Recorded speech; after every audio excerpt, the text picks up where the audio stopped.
નમસ્તે બાળ મિત્રો, આજે આપણે એક વાર્તા સાંભળીશું જેનું નામ છે સાત પૂંછડી વાળો ઉંદર. તો તમે ફટાફટથી લાઈક કરી દો, શેર કરી દો અને જો આ મારી ચેનલને સબસ્ક્રાઇબ ન કર્યું હોય તો સબસ્ક્રાઇબ કરી દો. તો ચાલો વાર્તા શરૂ કરીએ. તમે તૈયાર છો ને? એક ઉંદરડીના નાના બચ્ચાને સાત પૂંછડી હતી. ઉંદરડી તેનું બહુ જતન કરતી હતી. એ સાત પૂંછડીયો ઉંદર થોડો મોટો થયો એટલે તેની માએ એને નિશાળે ભણવા મોકલ્યો. નિશાળમાં છોકરાઓને ઉંદરની સાત પૂંછડીઓ જોઈને રમૂજ થઈ એટલે કે મજાક ઉડાડવાનું મન થયું. છોકરાઓ ઉંદરને ખીજવવા લાગ્યા. ઉંદર સાત પૂંછડીઓ, ઉંદર સાત પૂંછડીઓ. છોકરાઓના મોઢાઓ સાંભળી ઉંદર રડતો રડતો ઘેર આવ્યો. ઉંદરડીએ પૂછ્યું, બેટા રડે છે કેમ?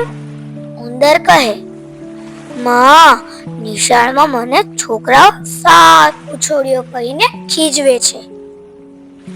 ઉંદરડી કહે, બેટા એમાં રડવાનું ના હોય, જા વાળંદ પાસે જા, એક પૂંછડી કપાવી આવ.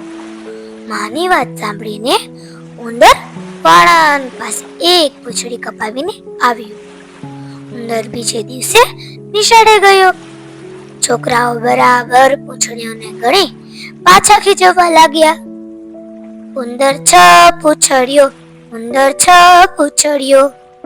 ઉંદર નિશાળમાંથી ભાગ્યો અને ઘેર આવી માને કહે, માં, મને તો હજુ છોકરા ઉંદર છ પૂંછડીઓ કહીને ખીજવે છે.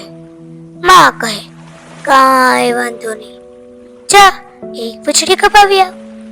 ઉંદર વળી પાછો એક પૂંછડી કપાવી આવ્યો. આમ ઉંદર દરરોજ એક પૂંછડી કપાવે.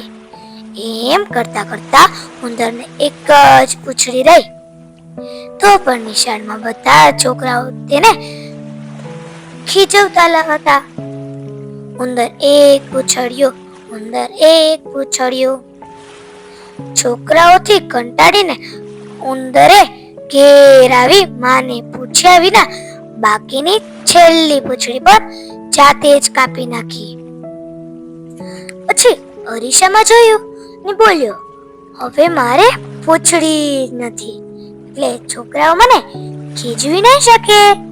બીજે દિવસે ઉંદર નિશાળે ગયો તો છોકરાઓ વધારે ગમત પડવા લાગ્યા. એ તો ઉંદરને ઘેરી વળીને ખીજવવા લાગ્યા. ઉંદર બાંડો, ઉંદર બાંડો. ઉંદરે ઘેર આવે માને ફરિયાદ કરી. ઉંદરડી કહે, બેટા તારી બધી પૂંછડીઓ કપાવી નાખવાની જરૂર નથી. બધા ઉંદરને એક પૂંછડી તો હોય જ. ઉંદર રડતા રડતા બોલ્યો, માં, ગમે તેમ કર, મને મારી પૂંછડી પાછી જોઈએ જ છે. માં વિચાર કરીને કહે, જા તારી કપાયેલી પૂંછડી લઈ આવ. તો ઉંદરે દોડતા જઈને પોતાના ઓરડામાંથી પૂંછડી લઈ આવી માને આપી. માએ ખૂબ મહેનત કરી ઉંદરને તેની કપાયેલી પૂંછડી ફરી સરસ રીતે લગાવી આપી અને કહ્યું કે હવે પછી છોકરાઓ જે બોલવું હોય તે ભલે બોલે, પણ તું તેમાં તરફ બિલકુલ ધ્યાન આપીશ નહીં. ઉંદરભાઈ તો પછી રોજ નિશાળે જવા લાગ્યા અને માત્ર ભણવામાં ધ્યાન આપવા લાગ્યા. છોકરાઓએ થોડા દિવસ સુધી ઉંદરને ખીજવવાની કોશિશ કરી જોઈ, પણ ઉંદરે તો તેમાં તરફ કોઈ ધ્યાન આપ્યું નહીં. એટલે તેમણે પણ ઉંદરને હેરાન કરવાનું છોડી દીધું. પછી ઉંદરભાઈ તો ખૂબ ભણી ગણીને પહેલા નંબરે પાસ થઈ ગયા અને બધા છોકરાઓ કરતા આગળ નીકળી ગયા.